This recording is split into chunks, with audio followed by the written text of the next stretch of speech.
Good morning to all of you. ये कक्षा 12 की जो कविता है उसमें पहली कविता है, पहली पोएम है character of a happy life.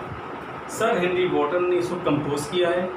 इन्होंने इस कविता के माध्यम से ये बताने का प्रयास किया है कि अगर कोई व्यक्ति खुशी खुशी यानी प्रसन्न जीवन व्यतीत करना चाहता है तो उसके अंदर कौन कौन से गुण होने चाहिए। ठीक है, तो इस कविता के माध्यम से उन्होंने कुछ क्वालिटियों को पॉइंट आउट किया है कि कौन कौन से वो एसेंशियल क्वालिटीज़ हैं जो भी व्यक्ति एक प्रसन्नतापूर्वक जीवन को व्यतीत करना चाहता है उसको उन गुणों को एडॉप्ट करना होगा। उन्होंने पहली सर हेनरी वॉटन की जो पहला स्टेंजा है character of a happy life में वो ये है। देखिए, कैरेक्टर का मतलब होता है गुण, quality of a happy life, प्रसन्न जीवन की गुण क्या क्या होते हैं। तो उन्होंने 4-5 स्टेंजा में सब बताएं। तो पहला स्टेंजा है सर हेनरी वॉटन का कि how happy is he born और taught that serves not another's will whose armor is his honest thought and a simple truth his utmost skill।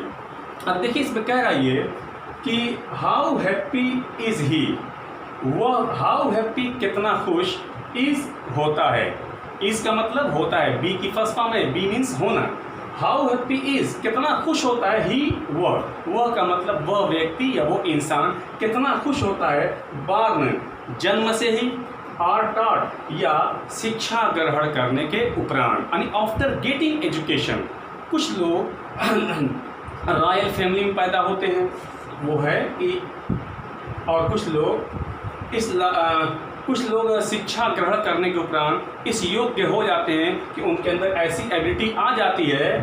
तो उसकी बात ये ना, तो कह रहा है that serveth not another civil, that जिसको, सर्वथ का मतलब सर्व, काम करना पड़ता है, सेवा करना पड़ता है, नॉट एनदर सिविल, दूसरे की मर्जी, विल मीन्स मर्जी, दूसरों की मर्जी के अनुसार कार्य नहीं करना पड़ता। यानी कब, या तो वो जन्म से किसी के इशारे पे काम नहीं करता है, या उसने ऐसी एजुकेशन प्राप्त किया कि वो इस योग्य हो गया कि वो हर काम को what is right and what is wrong he understands clearly and according to his knowledge he tries to perform that action।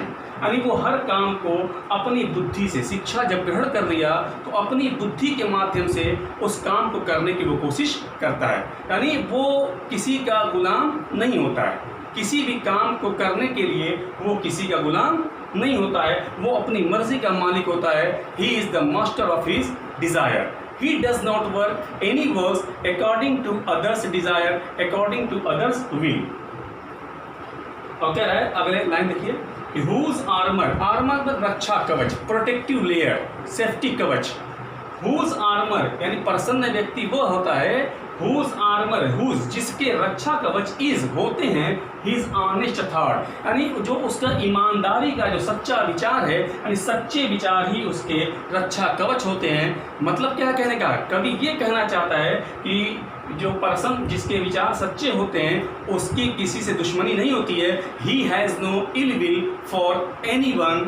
हाँ, तो जब दुश्मनी नहीं होती है तो उसे अपनी सुरक्षा के लिए किसी हथियार की ज़रूरत, रक्षा कवच की ज़रूरत नहीं होती। It means a happy man does not need any kind of weapon for his protection and simple truth his utmost skill. और कभी ये बता रहा है कि जो प्रसन्न व्यक्ति होता है वो सदैव सत्य बोलता है, क्योंकि साधारण सत्य ही उसका अटमोस्ट माने ग्रेटेस्ट, सर्वोत्तम इसकी एबिलिटी। तो सबसे बड़ी जो उसकी एबिलिटी होती है, योग्यता होती है, सच बोलना।